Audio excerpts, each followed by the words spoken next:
పెండెం దొరబాబు తాడేపల్లి కార్యాలయానికి చేరుకున్నారు. సీఎంఓ నుంచి పిలుపు రావడంతో ఆయన తాడేపల్లికి చేరుకున్నారు. సీఎం జగన్ తో దొరబాబు భేటీ అయ్యారు. కొద్ది రోజులుగా దొరబాబు పార్టీ కార్యక్రమాలకు దూరంగా ఉంటున్నారు. పిఠాపురం సిట్టింగ్ ఎమ్మెల్యేగా ఉన్న తనకు టికెట్ ఇవ్వకపోవడంతో కినుకు వహించారు దొరబాబు. ఇక్కడ వైసీపీ టికెట్ వంగ గీతకి ఇచ్చారు. దీంతో నియోజకవర్గాల్లో వైసీపీ కార్యక్రమాలకు దూరంగా ఉంటున్నారు ఆయన. అంతేకాదు పిఠాపురానికి చెందిన పలు చేరికలు తాడేపల్లిలో జరిగిన వాటన్నిటికీ దూరంగా ఉన్నారు. దీంతో పరిస్థితిని గమనించిన అధిష్టానం బుజ్జగింపు చర్యల్లో భాగంగా తాడేపల్లికి పిలిచినట్టు తెలుస్తోంది.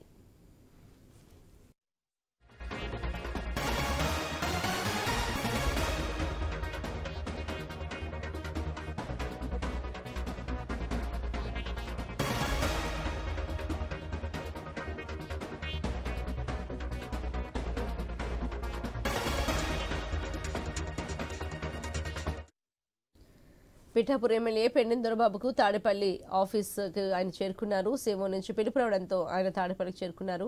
సీఎం జగన్ తో దొరబాబు భేటీ అయ్యారు. కొద్ది రోజులుగా దొరబాబు పార్టీ కార్యక్రమాలకు దూరంగా ఉంటున్నారు. పిఠాపురం సిట్టింగ్ ఎమ్మెల్యేగా ఉన్న తనకు టికెట్ ఇవ్వకపోవడంతో కినుకు వహించారు దొరబాబు.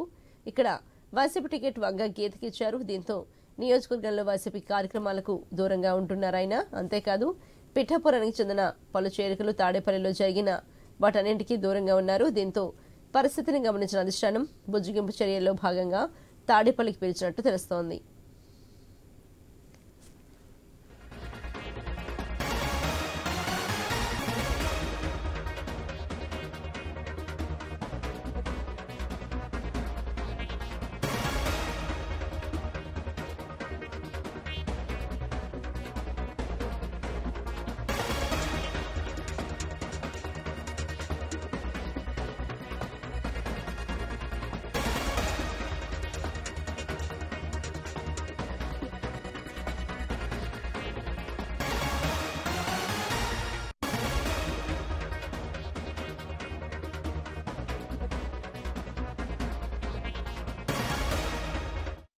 పిఠాపురం ఎమ్మెల్యే పెండెం దొరబాబు తాడేపల్లి ఆఫీస్కి అయితే చేరుకున్నారు. సీఎం నుంచి పిలుపు రావడంతో ఆయన తాడేపల్లికి చేరుకున్నారు. మరి సీఎం జగన్ దొరబాబు అయితే భేటీ అయ్యారు. మరి ఈ దేశకు సంబంధించి మరింత తాజా సమాచారాన్ని మా ప్రతినిధి హరీష్ అందిస్తారు. హరీష్, మరి చాలా కాలంగా అంటే తనకి ఎప్పుడైతే టికెట్ దక్కలేదని తెలిసిన దగ్గర నుంచి దొరబాబు అసంతృప్తిగా ఉన్నారు, కినికి వహించారు, పార్టీ కార్యక్రమాలకు దూరంగా ఉంటున్నారు. మరి ఇప్పుడు బుజ్జగింపు చర్యలో భాగంగా మరి జగన్మోహన్ రెడ్డితో ఆయన భేటీ అవుతున్నట్టు తెలుస్తోంది. మరి భేటీ వివరాలు ఎలా ఉన్నాయి హరీష్? ఈరోజు పెండెం దొరబాబు ముఖ్యమంత్రి జగన్మోహన్ రెడ్డిని కలిసినటువంటి సిచ్యువేషన్ ఉంది. గత కొద్ది రోజులుగా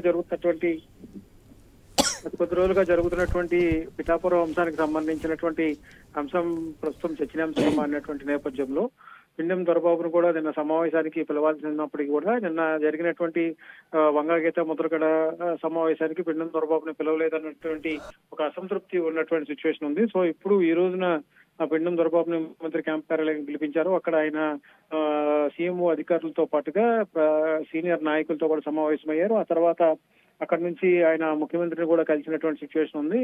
వంగ గీత ఎవరైతే ప్రస్తుతం అభ్యర్థిగా ఉన్నారో, పిఠాపురానికి సంబంధించిన అభ్యర్థిగా ఉన్నారో ఆమెతో కలిసి పనిచేయాలి, ఆమె గెలుపుకి సహకరించాలని చెప్పి ముఖ్యమంత్రి జగన్మోహన్ రెడ్డి సూచించారు. తర్వాత గవర్నమెంట్ ఫామ్ అయిన తర్వాత, ఎన్నికల తర్వాత పరిస్థితులు అనుకూలంగా ఉన్నటువంటి నేపథ్యంలో పూర్తిగా న్యాయం చేస్తాను. ఇప్పుడు ప్రస్తుతానికి పార్టీకి పనిచేసి వంగ గీతను గెలిపించడం, అదే విధంగా పవన్ కళ్యాణ్ ఓడించాలన్న ఒక ప్రధానమైనటువంటి ఉద్దేశం కూడా పార్టీ వర్గాలు పెండెం దొరబాబు ముందు ఉంచినట్టుగా సమాచారం ఉంటుంది. ఏదేమైనప్పటికీ కూడా పిఠాపురం కేంద్రంగా చేసుకుని జరుగుతున్నటువంటి రాజకీయం మాత్రం రసవత్తరంగా మారింది. స్వయంగా ముఖ్యమంత్రి జగన్మోహన్ రెడ్డి పార్టీకి సంబంధించినటువంటి శ్రేణులతో మాట్లాడటం, అదేవిధంగా అక్కడ ఉన్నటువంటి నాయకత్వాన్ని కూడా మరింత అలర్ట్ చేస్తూ ముందుకు సాగుతున్నటువంటి నేపథ్యంలో తాజాగా జరిగినటువంటి భేటీలో పెండెం దొరబాబుకు సంబంధించినటువంటి అంశం కూడా ప్రస్తుతం చర్చనీయాంశంగా మారినటువంటి నేపథ్యంలో ఆయన స్వయంగా పిలిపించి నియోజకవర్గంలో ఉన్నటువంటి పరిస్థితులపైన కూడా ముఖ్యమంత్రి చర్చించారు. సీఎంఓకి సంబంధించినటువంటి తాడేపల్లి క్యాంపు కార్యాలయంలో జరిగింది ఈ సమావేశం. అదేవిధంగా సీనియర్ పార్టీ నాయకులతో కూడా పెండెం దొరబాబు సమావేశమయ్యారు. Right Harish, thank you.